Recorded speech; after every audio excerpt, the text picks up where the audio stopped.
বন্ধুরা কেমন আছো তোমরা? নিশ্চয়ই ভালো আছো। আমিও ভীষণ ভীষণ ভালো আছি, আর ভালো তো থাকতেই হবে। সামনেই পুজো, আর কটা দিনই বা বাকি আছে।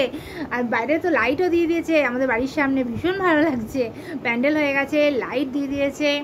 আর কি, এবারে পুজোর শপিং তো আমার প্রায় শেষ হয়ে গেছে। শাড়ি কালেকশানও দেখিয়ে দিয়েছি। এবার আজকে আমি দেখাবো গয়নার কালেকশান। পুজোতে তো শাড়ির সঙ্গে সঙ্গে একটা গয়নাও কিনতে হয়, এটা তো মাস্ট আমাদের বাঙালি মেয়েদের কাছে। তো আমি একটা গয়না কিনেছি, তোমাদের দেখাচ্ছি। সেটা হলো পুজোতে তো আত্মীয় স্বজনরা সব কেউ শাড়ি দেন, কেউ টাকা দেন। সবাই তো শাড়ি দেন না, টাকা দেন। এবার সেই টাকা আমার কিছু জমে গেছিলো, সেই টাকা দিয়ে আমি একটা গয়না কিনে নিয়েছি। আর তার সঙ্গে আমার কিছু পকেট মানি ছিল, সেই টাকাটাও জমে গেছিলো। সেখান থেকে আমার একটা গয়না হয়ে গেছে। সেই গয়নাটা এই বাস্কের মধ্যে আছে। বুঝতেই পারছো এর মধ্যে কী আছে? বলো তো কী আছে? বলো বলো, গেস করো। আংটি আছে? না না, আংটি নেই। এতে আমার দুটো দুল আছে। আমি দুটো নর্মাল দুল কিনে নিয়েছি, বাড়িতে পরা যাবে। দুটো ছোট ছোট সাইজের দুল আছে।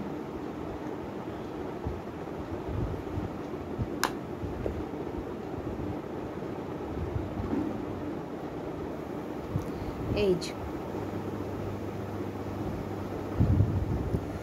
এই যে একদম মিনি সাইজ, একদম মিনি সাইজ, ছোট ছোট ছোট ছোট দুটো দুল।